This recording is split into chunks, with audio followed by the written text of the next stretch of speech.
यह रहा मैला आंचल एपिसोड 2, जीवन की जटिलताएं और सामाजिक व्यवस्था का विस्तृत विवरण कहानी शैली में लगभग 300 पंक्तियां। एपिसोड 2, जीवन की जटिलताएं और सामाजिक व्यवस्था। गांव में अब डॉक्टर प्रशांत का नाम होने लगा था। लोग उसे पहचान डॉक्टर बाबू। लेकिन गांव की सतह के नीचे कुछ और ही दुनिया बसी थी। बीमारी सिर्फ शरीर की नहीं थी, सोच की भी थी। सुबह सुबह एक वृद्धा आई, कांपती हुई, आंखों में डर। डॉक्टर बाबू, पेट फूला है, महीनों से दवा करवा रही, कुछ फायदा नहीं। डॉक्टर ने जांच की, पेट में गांठ थी। लेकिन बात सिर्फ दवा की नहीं थी, इलाज में जात का भी असर था। वृद्धा नीची जात की थी। गांव के ऊंचे लोग उसके साथ बैठने से भी कतराते। डॉक्टर ने कहा, मैं सबका डॉक्टर हूं, जात पात मेरे लिए नहीं चलती। लोगों की भौहें तन गई। किसन आदमी हो नी। लेकिन डॉक्टर अड़ा रहा, हर रोगी को बराबरी से देखता। गांव में जातिवाद गहराई तक समाया हुआ था। पानी अलग, मंदिर अलग, छाया भी अलग और जीवन भी। डॉक्टर ने देखा, एक दलित बच्चे को चप्पल पहनने पर पीटा गया। उसने विरोध किया, गांव की पंचायत से भिड़ गया। वहीं एक और चरित्र सामने आया, भगत। भगत गांव का ओझा था, माथे पर राख, गले में रुद्राक्ष और आंखों में चालाकी। वह झाड़ फूंक से इलाज करता, भूत प्रेत की कहानियां सुनाकर डर फैलाता। उसकी आमदनी गांव के अज्ञान में थी। डॉक्टर का सीधा टकराव भगत से हुआ। एक दिन एक बच्चा मिर्गी के दौरे से तड़प रहा था। भगत ने कहा, इसे देवी चढ़ी है, बलि देनी होगी। डॉक्टर ने चिल्लाकर कहा, यह रोग है, पूजा से नहीं, दवा से ठीक होगा। लोग दो हिस्सों में बांट गए, एक तरफ विज्ञान, दूसरी तरफ अंधविश्वास।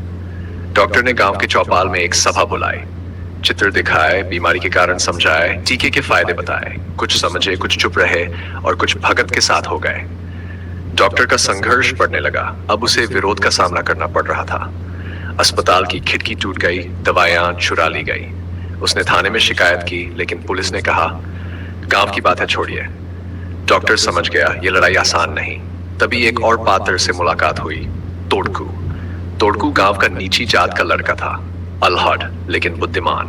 वह डॉक्टर की मदद करने लगा, साफ सफाई में, गांव घूम घूम कर प्रचार में। डॉक्टर ने उसे पढ़ाना शुरू किया। तोड़कू की आंखों में सपने उगने लगे। एक दिन गांव की बूढ़ी माँ आई, झुकी कमर मगर आंखों में तेज।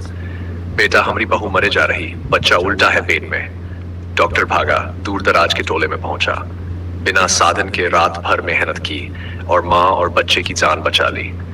अब लोग कहने लगे, भगत तो पूजा करा के थक गया था, डॉक्टर ने बचा लिया।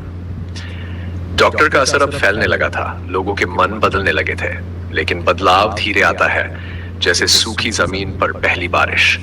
कई लोगों को डॉक्टर की बातें गले नहीं उतरती थी। एक दिन गांव के ठाकुर ने अस्पताल आकर कहा, डॉक्टर, तू नीच जात वालों को हाथ लगाता है, अब हमरे टोले में न आना। डॉक्टर ने जवाब दिया, मैं डॉक्टर हूं, भगवान नहीं कि भेद करूं। ठाकुर ने गुस्से में उसे धमकी दी, ज्यादा उछल मत वरना पछताएगा। डॉक्टर अकेला था लेकिन डरा नहीं। उसने लिखना शुरू किया, जिलाधिकारी को, अखबारों को, स्वास्थ्य विभाग को। उसने गांव के बच्चों को इकट्ठा किया, सफाई अभियान चलाया। लड़कियां भी शामिल हुई। पहली बार गांव में बालिकाओं की भागीदारी दिखी। एक दिन डॉक्टर ने स्कूल में स्वास्थ्य शिविर लगाया। बच्चों की आंखों की जांच, दांत की सफाई, पौष्टिक भोजन की जानकारी। कुछ लड़कियां कहने लगी, हम भी डॉक्टर बनेंगे। डॉक्टर मुस्कुराया। यह बदलाव की शुरुआत थी, लेकिन गांव का पुराना ढांचा इतनी आसानी से नहीं टूटा। रात को उसके कमरे की खिड़की पर पत्थर फेंके गए। तोड़कू को धमकाया गया, डॉक्टर का साथ छोड़ दे। लेकिन अब तोड़कू डरता नहीं था, हम पढ़ के कुछ बनेंगे।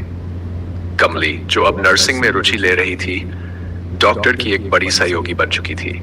वह गांव की औरतों को टीकाकरण के लिए तैयार करती, स्वच्छता सिखाती। एक बार भगत ने उसे अपशब्द कहे, लेकिन कमली ने डटकर जवाब दिया। डॉक्टर ने देखा, अब बदलाव अकेले नहीं, मिलकर हो रहा था। डॉक्टर अब समझ चुका था, रोग केवल शरीर का नहीं, समाज का भी है। हर अंधविश्वास, हर जाति भेद एक बीमारी है, और इस बीमारी का इलाज आसान नहीं पर मुमकिन है। बस जरूरत है धैर्य, साहस और लोगों का विश्वास जीतने की। धीरे धीरे गांव में बातें बदलने लगी। लोग अब डॉक्टर की बातों पर ध्यान देने लगे। भगत की दुकान धीमी पड़ने लगी। ठाकुर भी चुपचाप अस्पताल आने लगा। और डॉक्टर को विश्वास हुआ, शुरुआत छोटी हो सकती है पर असर गहरा होता है।